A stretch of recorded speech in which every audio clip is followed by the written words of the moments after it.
モルディブ共和国に日本の大使館ができることが決定しました。これからますます5年間頑張ったおかげだそうなんで、拍手お願いしますね。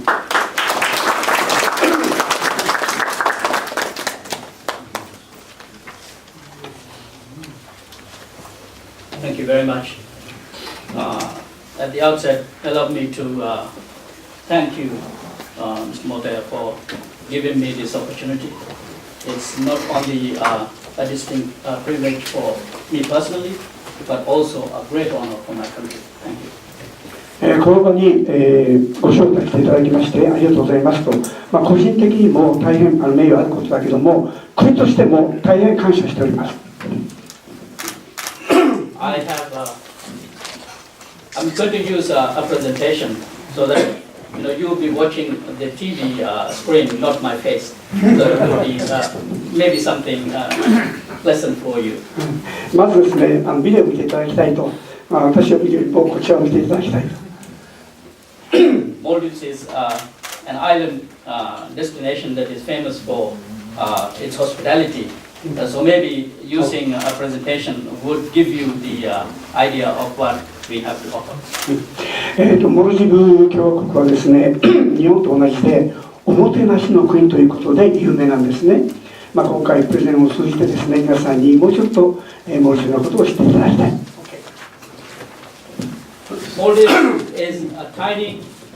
Maldives is a tiny group of islands situated in the middle of the Indian Ocean. モルディブはインドの西南にありまして、本当に小さい島国なんですね。It's an archipelagic country just like Japan, but our islands are different.日本のように島国なんですけれども、全く違う世界です。It stretches from north to south about 860 kilometers, and from east to west 120 kilometers. 北から南までの距離は800キロぐらい、西と東の間が100キロぐらいと、そういうふうに位置しています。これ全部サンゴ礁でできてますね。It's a group of islands of 1,190, out of which 200 islands are inhabited. Another 110 islands are used as tourist resorts. Then we have maybe another 100 or so islands used for agriculture and industrial purposes. 今現在1192ありますと、そのうちの200ぐらいの島が人が住んでますと。最近は調子がいいですね。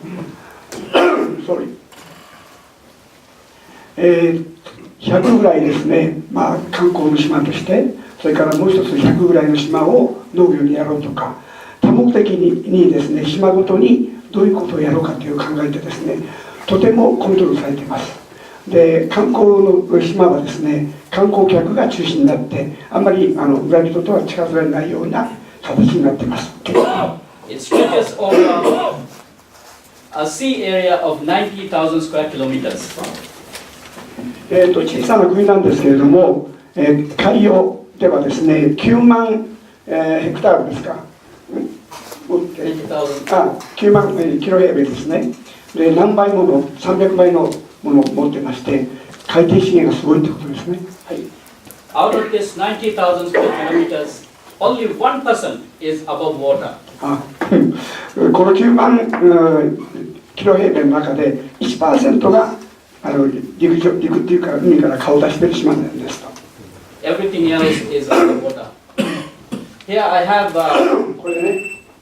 shown two pictures just to give you an idea how small the islands are and also how low-lying the islands are.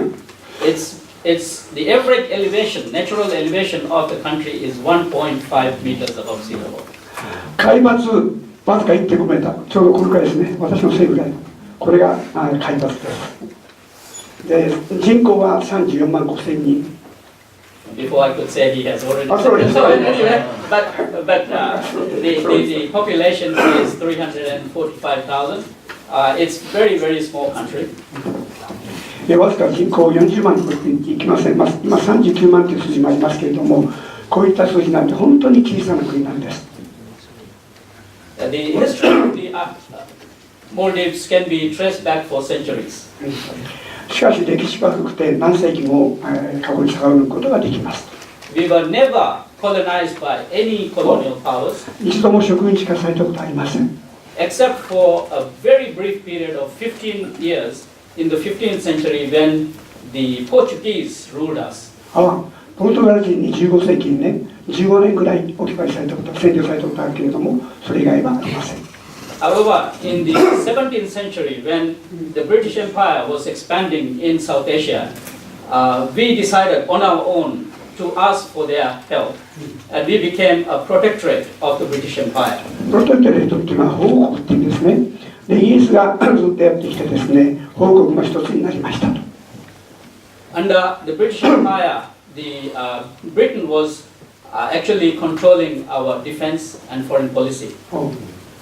英国がですね、国防、それから環境だとか、そういう問題、大きな問題、政治だとか、そういうものを司ってたと、管理下にあったということですね。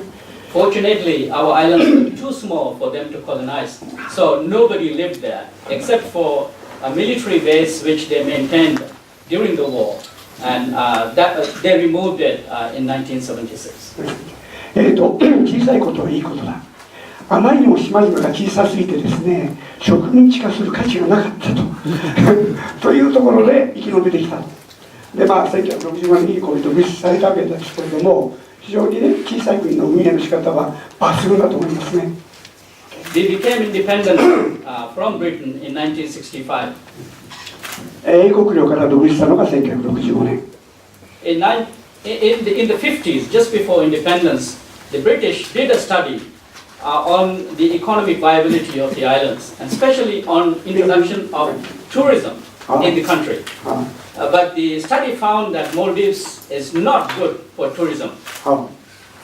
Perhaps if they had known the potential that we have for tourism, and the chances of we being independent could have been a little different. I see. 1950年代にですね、英国がですね、モルディブ共和国の将来の可能性ということのフィジビリティスターチしたそうです。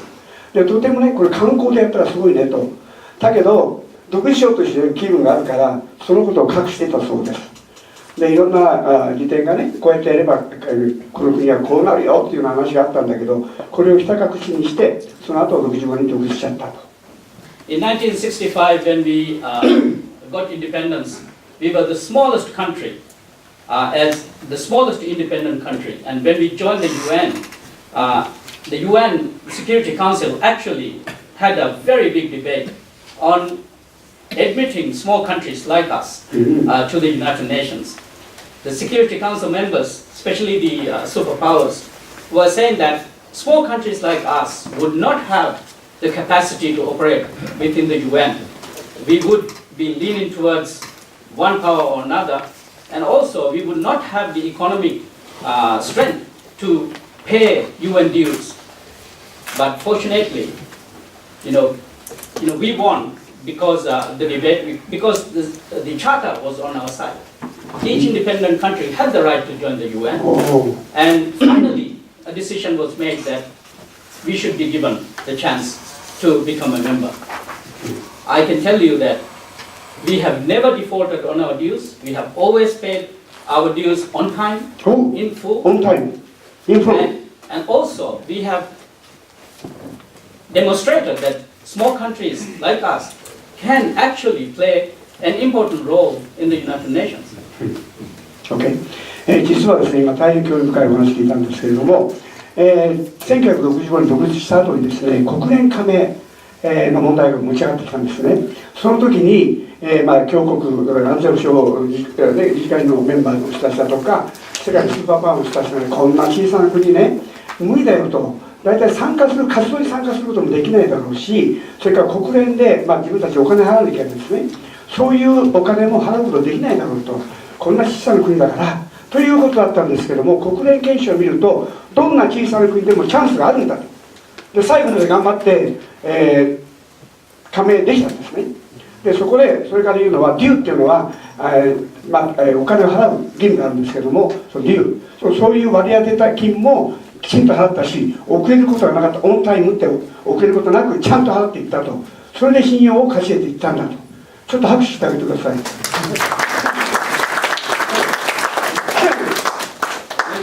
Culture of the country. So we are a 100% Muslim country.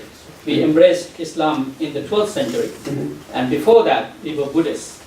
ブリス、12世紀に、イスラム教が来るまでは仏教国でしたと。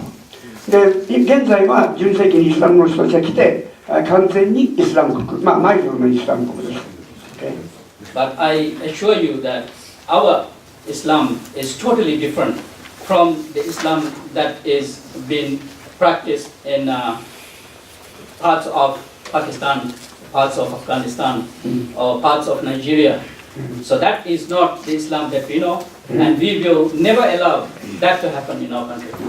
で大使が言われるのはですね、小さな国であるけれども、他の過激なね、パキスタンにいる、過激なの人たちだとか、アフガニスタンに過激な人たち、ナイジェリアの過激な人たち、それからパリでのああいう過激な人たちの行動とは一線を画したイスラムであって、で絶対に観光名士で生きていきますから、そういう過激な目がちょっとでも出たらね、絶対にこうやっつけてですね、必ずマイルドな、リズムなヨーロッパの社会に受け入れられるイスラム教というものをずっと目指していって抑えていきたいんだと、そういうことを非常に国を挙げてね努力しているから、皆さんご安心くださいということです。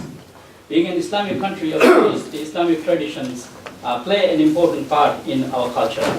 Also, we being in the vicinity of the Indian subcontinent and the close proximity to Sri Lanka, there is a lot of Indian and Sri Lankan traditions that is creeping into our culture. インドがすぐ近くにあると、それからスリランカもあると、歴史的に彼らの文化というものがずっとこう浸透していってですね、その文化を、両方との文化を取り入れていると、片っぽはヒンドゥー教、片っぽは仏教ですね、この影響を非常に受けています。We have our own language that is only spoken in our country, and it's called Divehi. ディベリ自分たち、英語もすごく堪能ですし、英語皆さんしゃべるんですけど、ディベリというね、これヒンズー、インドの系の人たちだとか、スリランカの人たちとまた一線を画した、似てますけれども、そういうディベリ語というものを自分たちは日常的にしゃべっています。Now we move to the government. Our type of government is presidential. It's like the same as US. 大統領政治制度には採用していまして、アメリカとちょうど同じ大統領制でずっと運営しています。We have a unicameral parliament, which means only one house. 一院制ですね、ユニキャメラっていうのは一院制のことなんですけども、一院制を採用していますから、上院下院はなくて一院制、それだけです。Until 2005, we had only one party rule, but in 2005, multi-party was introduced. And constitution was revised, and in 2008 we had the first multi-party elections. 2005年までは与党だけ、一つだけだったんだけど、2008年からマルティって多数のいろんな政治団体ができてきて、2008年から選挙を行ってですね、いろんな政党が立候補して、これに至っています。Our democracy is still young, and we are definitely going through teething problems. Democracy? But we definitely will finally, we will achieve real democracy in the future. But we are on the right track. 民主主義国家としてですね、成長をこれからも続けていきたいんだけども、なかなかね、伝統的なものがあるんで、難しさがあるんだけども、確実に一歩一歩世界で評価されるような民主主義国家を作っていくんだと、そういうふうに国民を挙げて考えています。As an archipelagic country, our economy is totally based on our marine resources. The main two pillars of our economy is fishing and tourism. Fisheries sector actually is the biggest employment generator, and the tourism sector is the main foreign exchange earner. 2つの産業からなっています。ツーリズムとそれから漁業ですね。で漁業が一番、人口が多いですと。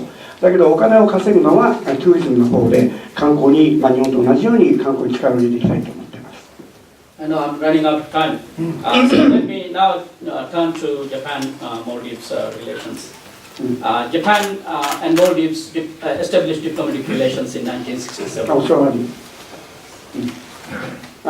日本とモルディブの外交は1967年、60から2年後ですね、もうすでに始まりました。But even before that, our relations could be traced to for centuries. For instance, if you read the history of katsuobushi, you would realize that katsuobushi originated in the Maldives in the 14th century, and it was introduced to Japan in the early 15th century from the Maldives.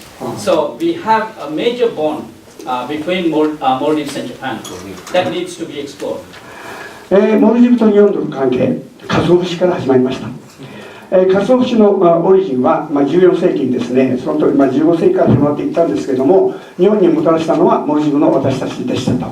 でそういう関係から、日本との関係は一番深いところにあって、ここにですね、ジャパンビジネスバイラテラルディベロップメントパートナー、日本がモルディブにとって最大の2カ国間の貿易の相手であると、経済発展のためのパートナーであると、そういう位置づけで来ていると。すごく熱心に大使も言ってましたけど。Japan is the biggest bilateral development partner of the Maldives, and Japan played an important role in the development of the country, especially the socio-economic development. We graduated from LDC status, that's least developed country status, in 2011. LDC, least developed country status. So in 2011, we graduated from the LDC status. And Japan's role in developing the country actually helped us in our graduation. LDC っていうのは最貧国ですね。最貧国のグループに今まで属してたんだけども、日本のおかげで2011年にそこから退出して、もうちょっと上のステータスの世界経済の中では、最貧国の待遇からもう一歩上に上がっていった。これは全面的に日本の協力のおかげであります。Actually, the Japanese ODA program to the Maldives is, in my view, one of the most successful programs of ODA anywhere.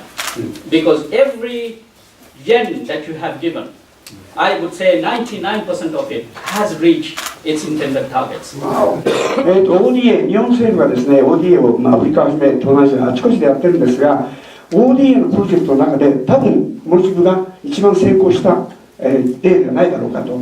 で日本がそれまで ODA ということで多大なお金をですね、貢献して差し上げてるんですけどもね、99% プロジェクトは全部実現したんだと。残り 1% 気になりますけどそういうことでモルディブでの ODA は、日本の ODA は本当に成功したと。で自分たちも喜んでるけれども、日本に感謝したいということです。Actually, to be very honest, this is something that probably no other country can actually boast. To be very honest, the money that you have given us has reached its intended targets, and there is no Maldivian who has not benefited either directly or indirectly from the money that you give. ですね、モルディブの人たちは非常に清廉潔白の人が多くてですね、コラプションというのはおそれしたのことですね、それが一切ないと。100% 日本からの ODA のお金はプロジェクトに使われて、誰もそこからベネフィットを得ている人はいなかった。こういうことを言い切りました。拍手お願いしますね。Due to the limitation of time, I'm going to skip 2 slides and then go to climate change.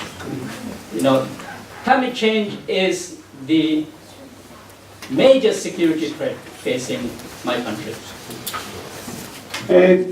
地球温暖化の影響が出てきてますけれども、モルディブにとって最大の脅威というものがこういう環境破壊、環境の悪化、具体的に言うと台風が来たり海面がどんどん上昇すること、こういうことですね。We raised the issue of climate change, global warming, and the impact of climate change on small island countries in 1987 at the UN. But people laughed at us. They never took our plea seriously. 30 years on, our plight is still continuing to worsen. And now everybody accepts climate change is real, human-induced, and accelerating. 1987年ですね、国連の場で自分たちは一番ね、環境変化という地球温暖化の影響を受けて、いろんなこういう自分たち島国みたいなものが本当に影響を受けて台風でやられたり、海面が上がっていくとダメになってしまうと、国がなくなってしまうということを30年前から言ってたんですけども、ようやくここに来てそれが本当に危なくなってきてるんだということを世界が認識し始めたところです。For us, climate change is not only a social problem, it's not only a development problem, it's not only a legal problem, but it's a security problem. That's why we attach so much importance, because we cannot survive with the threat of our islands being submerged. これ象徴的なの出てますけれども、このまま地球温暖化が進んでいくと、もうこういう中で仕事しなきゃいけないっていうか、海の中ね、1.5 メートルしかないわけだから、1メーター上がったらもう本当に海の底になっちゃうわけですよ。でもこのことは自分たちは世界の環境問題に対する象徴的なものだと思っていると、これをアピールすることによって世界の人たちが環境問題についてもっとね、注目して、環境問題の解決に努力してほしいと、そのために自分たちは頑張ります。Well, our biggest bilateral partner in protecting and the preservation of the global environment is Japan. And we have been working very closely. Japan actually was the only country that responded meaningfully to our plea in 1987. That's why Japan came and built a seawall around our capital island. I have included a picture there just to show you what Japan did for us. 1987年に国連の場で、彼がですね、モルディブの人たちが国連に訴えましたと。どこの国も聞いてくれなかったと。ただし日本だけ聞いてくれたんだと。その時から自分のところの戦略的なパートナーとしてですね、しっかり連携しながらやってきたんだと。だからこれからもますます大使頑張ると思うんですけれども、そういうことで頑張っている国なんで、そういう意味でも世界的にも重要な国であるということを皆さんも考えてほしい。When that seawall was built in the 90s, early 90s, people in the capital island did not want it. They did not like it, and they were saying that it will spoil the view, and also it will just destroy the island. But when was that? This was early 90s when it was been built. 1990年代にですね、実はこういうふうな堤防です。これ堤防を作りましたと、日本のエンジンで作ったんですけども、その後ね、島民の人たちみんなが、文字の人みんながね、嫌だと、景色が見えるじゃないかと大反対しました。But that seawall actually protected the island during the Asian tsunami in 2004. If not for the seawall, so many people would have died. And thank you very much, Japan, for giving us that seawall. 1984年アジアの大地震がありましたね。あの時に津波がやってきてですね、で本当この堤防がなければもっと多くの人が死んでいるところを、これはこれ今首都です。この首都のところにこれ来てれば大勢の人が亡くなったはずなんだけども、日本のおかげで、堤防のおかげで生き延びました。感謝しております。大変。Due to the lack of time, I will stop my presentation here. But if you want my presentation, I'll be happy to share with you a copy of it.